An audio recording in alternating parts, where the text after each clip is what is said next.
I'm not happy with the fact that there's a tariff increase and there's no lights to even match, right? For where I'm staying in Maraba, for 1 week I don't see light. The light when they go bring come, it will not take 5 minutes. They don't take it. They flash it. How many hours of light do you have in your area? During the day, like 4 hours. Okay. But at night, let's say 5 hours too. You don't get light, and the bill they are giving us is just outrageous. Yeah, you can just, okay, let me say, most of the times we are expecting light at night, but you will not see it. And you know the heat within this period, the heat. Like my baby, I fan her throughout the day. I don't sleep because she will not sleep without fan being on. So she will just be rolling. I think Band B are supposed to have like 18 hours of light plus, but then I'm not sure I'm getting up to 10 hours of light. Am I saying 10 hours? 8 hours of light a day. I don't even know, man, but I tried checking it using, did I say, an app for somebody to check. Yeah, look like that. I tried putting our meter number. The thing did not come out to even for me to even know my brand. Normally, if the light is there normal, I wouldn't mind if they can make it million. We can pay because we can create a business from inside. A person who can sell block can sell block. A person who can sell mineral can sell mineral. They use, if your fridge is okay, it's okay, you can use it. Like now you are telling us that don't leave your light on. Don't leave light, no, they're waiting, they leave on. Personally, the people in my area, anyhow NEPA this AEDC treat them, they are selling that way. But me, as a person, I send an email to AEDC Abuja. So I send an email. I even wrote my number, my name and everything, thinking they will call me for me to even say something. Up to now, I'm yet to hear anything from them. I would advise government that they should just try their best. Anything they can do to at least electricity should be stable in Nigeria, at least to an extent. Even if we can get it for 20 or 21 hours in a day, it will be better, and it will even improve the economy of the country. Because if I'm selling Zobo, like I make Zobo, and if there is no light, the taste change, and you can't say to your customer like that, I'm losing my money. So you cannot retain your customer because they don't have that confidence in you getting the good taste of Zobo at all times. At least if you want to increase tariff, then at least provide continuous supply of rights. That helps a lot. Good day, everyone. My name is Adedeji Kende. I work with the Nigerian Economic Summit Group, NESG. I am the anchor for the NESG Policy Commission of the NESG. Welcome to this series of NESG TV, where we discuss certain issues within different sectors of the economy. And with me for this series is Engr Belije Madu. He is an expert within the power sector and the energy sector in general. He has worked within the sector for the past 20 years, if I'm correct, or more. Yes. And is a very strong advocacy of the power sector. He's also currently the power thematic lead within the NESG as a Nigerian Economic Summit Group. Do you think the legislative tariff increase is justified? What are your opinions? What are your thoughts? What do you think should have been done before the increments? Okay. Let me explain. Let me situate that question in a background so that Nigerians and our listeners can understand what is actually happening. When the power sector was privatized, and we all agreed to the privatization of the power sector, roughly 10 years ago, 2 or 3 administrations ago, we all agreed to something that is called the multi-year tariff order, right? And the way the multi-year tariff order works is that because we agreed to privatize, because we wanted to attract investment into the sector, and the purpose of the investment I'll talk to later is to renew and enhance the infrastructure in the investment in the sector, because government discovered after 20 or 30 years of post-independence that it couldn't do it alone. Let me just step back a bit so Nigerians understand. So we privatized and we opened up the power sector to both local and international investors, right? And together with that opening up, we agreed to the multi-year tariff order. It's a technical term, MITO. So it's called MITO, the acronym. And what the MITO is a statutory tool. And what the MITO says is that periodically, the cost of providing electricity to Nigerians will be reviewed in line with the current reality. And a referee was set up for doing that. And the referee is the institution called the Nigerian Electricity Regulatory Commission, NERC. They are the referee in this match between the consumers and the industry. And the tool for referring the match was the MITO. So what the law says that periodically, NERC should carry out a review in line with the macroeconomic realities of the moment, right? So what NERC did was to look at the macroeconomics of the moment, to say that the exchange rate vis-a-vis the last MITO had gone from 450 naira to 1,000 plus today, and the macroeconomic variables had changed. And then NERC, they do it's a calculation they do. They calculate and then they arrive at a number, right? They arrive at a number that makes it cost reflective, because when we say cost reflective, what do we mean? We mean that if the tariff is not cost reflective, anybody supplying you electricity is doing so at a loss. But we all know that nobody supplies electricity at a loss. So what happens is that when tariffs are not cost reflective, somebody picks up the shortfall. The Nigerian government must pick up the shortfall, because the shortfall will not go to the company supplying the electricity. And that shortfall is called a tariff shortfall. When the Nigerian government is picking up the shortfall and the burden becomes very, very heavy, at the moment before the tariffs were increased, the tariff shortfall was approximately 3 trillion naira for 2024. That's what it was estimated. Wow. Estimated. If you had listened to the Minister of Finance, you would hear him talking about. So the Nigerian government, we all know the situation of the country in terms of the finance of the Nigerian government. The Nigerian government said this burden is too heavy for us. We will give part of it to a class that is capable of carrying the tariff. Band A. Which is the band A, which is supposed to be the big boys, the elite. I will talk about the band A in detail later. So government came up with this strategy, but let me say, because might have had the minister saying that this is not all. What was transferred approximately is 1.7 trillion.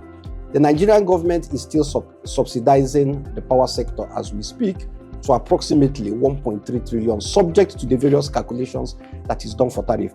So that is the concept. That is the concept of electricity increase. Nigerian government could no longer bear the burden alone, so it transferred it to the band A. Yeah. So Nigerian government today is bearing 1.3 trillion, and 1.7 trillion is supposed to be collected from the band A's, to make up the tariff shortfall. And in exchange for that collection, Nigerian government is stating via the regulator that the band A's must get a minimum power supply of 20 hours a day. Right? And the event where they don't get it, they have stipulated a number of things. We will talk about that in detail so that our listeners who fall into band A will know what to do when they are not getting the 20 hours. And the philosophy is this. The alternative to a grid supply is self-generation. Self-generation, assuming we are to calculate self-generation, it comes to roughly 600, 700 naira per kilowatt hour. It's really what the government tried to do is to give Nigerians a commercial incentive. You save some money, I save some money, and you get the required hours of power supply. So that is the concept of what was announced, or that order that NERC wrote to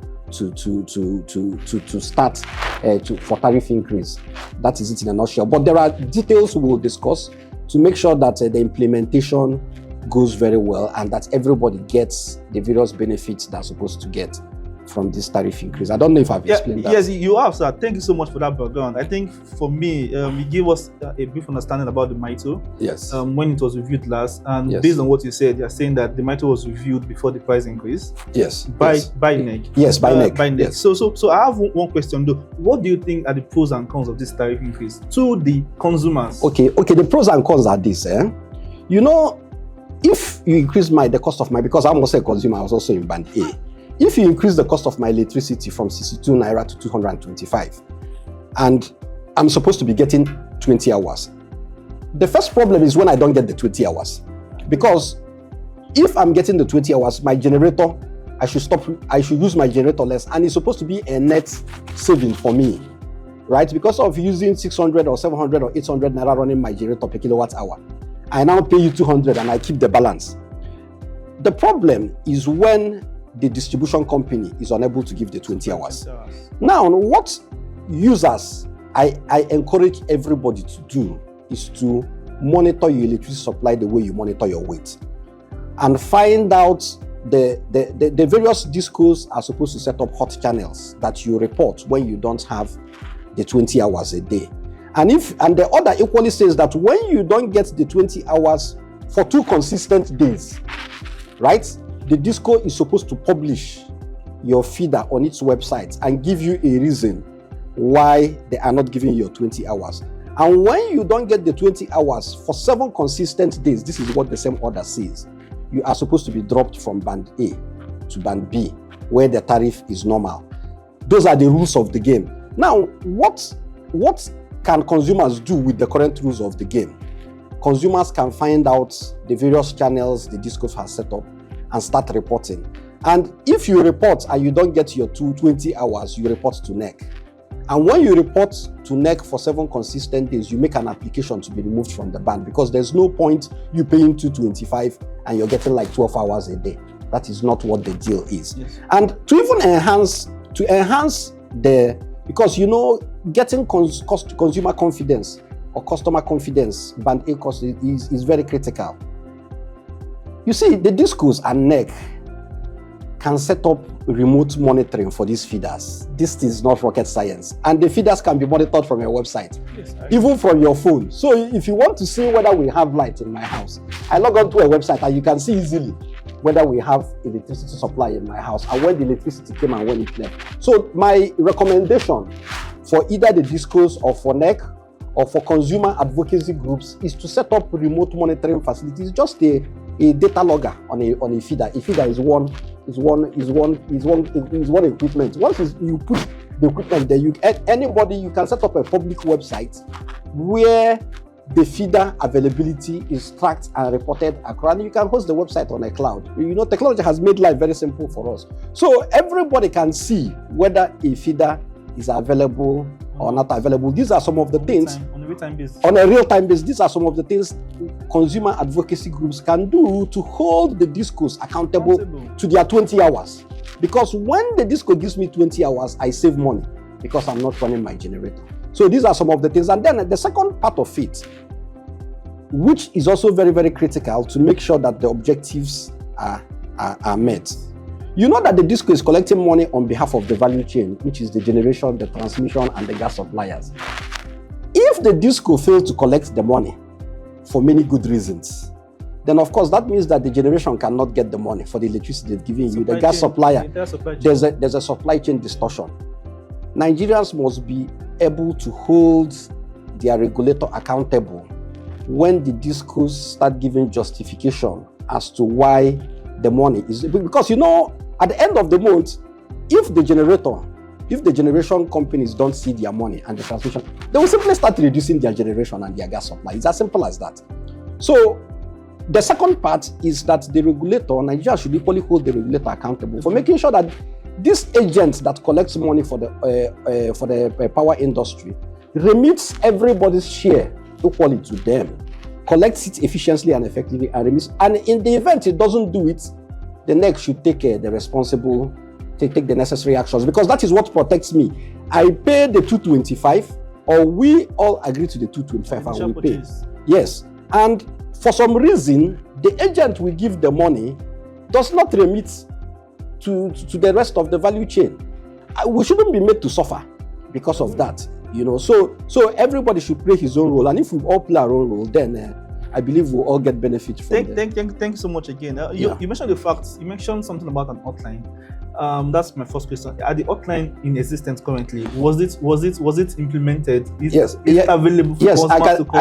I can tell you that the one for Abuja DISCO is functional. Yesterday night, I live in Otaku. When I got home, we had an outage, and this is real. We had an outage. When I got home, we had electricity, but we then had an outage around 8 o'clock. Around 10 o'clock, 8 p.m. 8 p.m. at night. Around 10 p.m., I sent a text to the hotline saying, listen, on Monday, you exceeded your 4 hours. And today, you're about to exceed your 4 hours again, gentlemen. I am logging it and I'm checking it. Do you know, as soon as I sent the text, I'm not exaggerating, 15 minutes later, the electricity was restored. I think this is a lesson for we Nigerian citizens.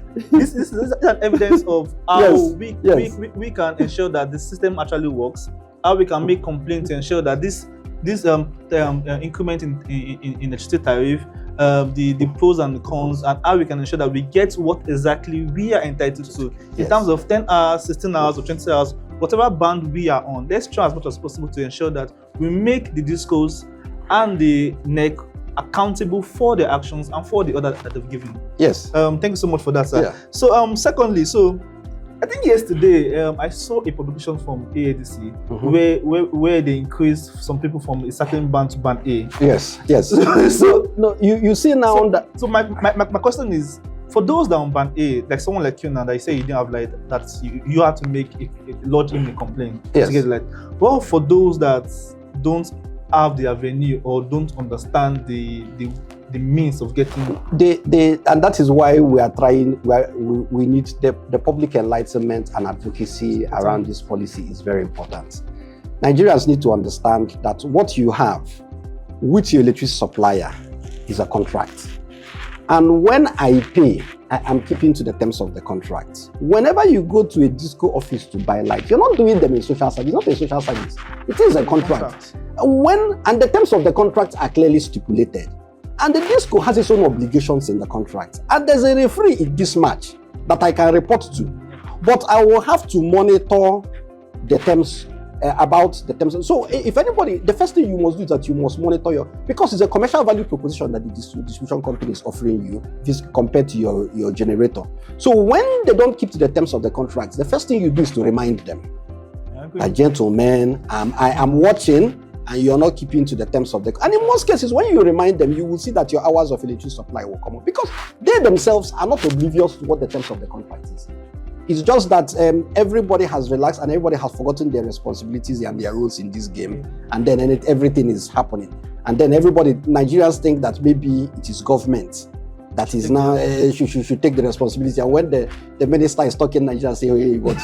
They start beating him up. No, it is the disco that is supposed to be supplying electricity. And then you also have an obligation of reporting when you see anybody bypassing a meter, because the second part of it is that when I am paying and my neighbors are bypassing their meter, the person they are shortchanging is myself.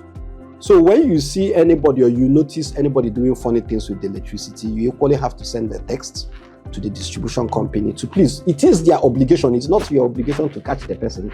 You send the text to them, gentlemen, come on. And with this information network, everybody will be on their toes. And generally, it is expected that services will start becoming better. Now, when the services, in the unfortunate events where services don't become better, then that is why we have the regulator. The regulator, and that is why you can then take up the minister that you made several reports to the regulator, and nothing is being done, and that you're still being left in band A. And I'm sure if you follow this hierarchy of complaints, thank you so much for that clarification. So one more question, sir. So yes, we have these classifications of consumers from band A to band D. Yeah. So my question now is, don't you think either band A, band B, or band C, we should all have a 24 hours supply? Okay. Why the differentiation between? Okay, let me state it categorically. You know, for a long time, people have always promised Nigerians during political campaigns that I will give you light, I will solve your electricity problem in 6 months. Anybody who says that, please, Nigerians should not believe it. It is just flowery talk. That concept that 220 million Nigerians will have 24 hours power supply on the same day is a total fallacy. It can never happen. It has never happened in any country in this world, and it will not start in Nigeria. The amount of infrastructure you need to give Nigerians 24-hour power supply, because what you're talking about, if Nigerians really understood the sheer volume of work that needs to be done to give everybody 24-hour power supply electricity, then they will appreciate that. It's just like my saying that tomorrow I'm going to play in the NBA. I'm not tall enough. I'm not skilled enough. I'm here in Nigeria trying to make my daily living, and somebody is saying that Engineer Madu, tomorrow, no, you'll be in the NBA and play. Life is not built that way. The infrastructure we have, the electricity industry has, can supply a limited number of people. The electrons, because having infrastructure, and that is why when people say, I gave my village transformer, they should have light, it's not true. The transformer is just infrastructure. The electrons that will go through that infrastructure that will finally result in electricity is different. The electrons we have available in Nigeria is roughly, you hear us say 4 gigawatts, 3,000 megawatts, 2,700 megawatts. You can divide it yourself and see the number of people. If, assuming one person takes 1.5 kVA, which is 1,500 kVA, for example, the demand we see on the grid every day is 19,000 gigawatts. The amount of electricity available to be shared is 4,000 gigawatts. So it only makes sense that those who can pay a premium, you know, all fingers are not equal, go first. And the thinking, and that is why the money part of this business is important, because the money that the band A customer is paying is supposed to be widening the network. It's supposed to widen the network so that after some time the band B customers will come in. After some time the band C customers will come into 20 hours. The band A will mutate to 24. The band C will come in. The band D will come in. That's 225. That is what the money is meant for. And that is why money discussions are very, very important in this industry. Now, when I am paying the 225, that 225 is supposed to strengthen my 20 hours, give me 20 hours, assure me 20 hours, and begin to widen the net so that my brother in band B, after some time, it will come up. That is why when the disco that is collecting the money starts telling stories about the money, it is, you know, it's like a double whammy. It's a double whammy for the Gencos and gas supplier and for me paying the money. And it's a double whammy for my brother who is waiting to climb up the ladder and start enjoying his own 24 hours. So that is that is what you start from the strongest and lift to the weakest. That is the concept of the power industry. And also I must talk about the economics of scale. A lot of people do not know that the power industry is an economics of scale business, simple and short. I agree. The unit cost of 220 million people will be smaller than the unit cost of 10 million people. The unit cost of 10 million people will be smaller than the unit cost of 1 million people. The unit cost of 1 million people will be smaller. That is why your generator is extremely expensive, because you are bearing the unit cost of one person. It's just that your generator is reliable and you can control it. So you are paying an exaggerated premium for your reliability and control. You understand? This way, if you checked the cost of giving Abuja electricity alone, you would discover that you're talking almost 400, 500 megawatts. And that is why when I hear people talking about a state approach to giving electricity, I just smile, because I haven't computed the actual cost of what it will cost the individual. Unless somebody is paying your electricity cost, or maybe government is coming in to subsidize, or which maybe some state governors can contemplate doing. But you can see even Nigeria is struggling with subsidizing electricity supply for Nigerians. Now when I start stretching to think what will happen when states begin to subsidize for their states, you're talking about a humongous amount of money. The best approach is this approach we have adopted, which the sector has adopted. Let us stand with band A, but it is fraught with conditionalities I've explained. Everybody must keep his own side of the bargain if that approach is to become tenable, right? Thank you so much, sir. You've kind of answered my last question, which is about, is it possible for us to have 24 hours light? It is a science. It is possible. I don't want Nigerians to lose hope. However, with all scientific approaches, 1 + 1 must equal to 2. You must do the 1 plus the 1 before you get the 2. There is no shortcut to getting 24 hours of power supply. And then it can be man, no man, my brother, my sister. It will not work. Thank you so much. Thank you so much for that. So one more last question though. So yes, we know the current situation, the economic situation in the economy by we, the citizens of Nigeria. Yes. Know the inflation rate. What is your kind of advice to Nigerians in terms of the electricity? Okay. There's a second arm of it, which is energy saving. My advice to Nigerians is, if you have a hot plate in your house or a boiler, please don't use it. We did a study which is called the modern energy cooking device. During the study, we discovered that if you use a hot plate or a boiler to cook in your house, it costs almost 100 times more expensive than using an electric cooking device. If you must boil water with electricity, please use an electric kettle. If you must fry with electricity, please use a hot fryer, an air fryer. If you must cook food with electricity. Please, there are pressurized cooking. There are cooking, electricity cooking devices. That is the first one. If you use hot plates or boiler in your house, if you go to your meter, you are using energy extremely inefficiently. The second one is where people switch on their water heaters and leave it on. If you switch on your water heater and the water and you finish taking your bath. Yes, when it becomes, because what happens is that the water heater boils the water, shuts off and starts cooling itself down. When it finishes cooling itself down, it will switch on again and start boiling the water for you. It's cyclical. Water heaters are cyclical. And they keep on consuming power. So they keep on boiling. So please, you have to monitor your water heater, right? Use try to buy energy efficient devices. But irrespective of what you do, I can assure you that grid-based electricity is far cheaper than your self-generation. So save yourself money. Go energy efficiency. Try to be use energy efficiency devices. Monitor those energy efficiency devices, but insist that your 20 hours be available as has been ordered by the referee of the match. Contract. Yes, based on the contract we have today. Thank you so much, Engr Belije. It's good to have you on NESG TV. We appreciate your time and the enlightenment you've shared to the Nigerian public and the public in general. Yes. Thank you so much. Thank you so much for watching this episode series of NESG TV. For more series like this, please visit nesg.org/TV, and please don't forget to share, like, and subscribe.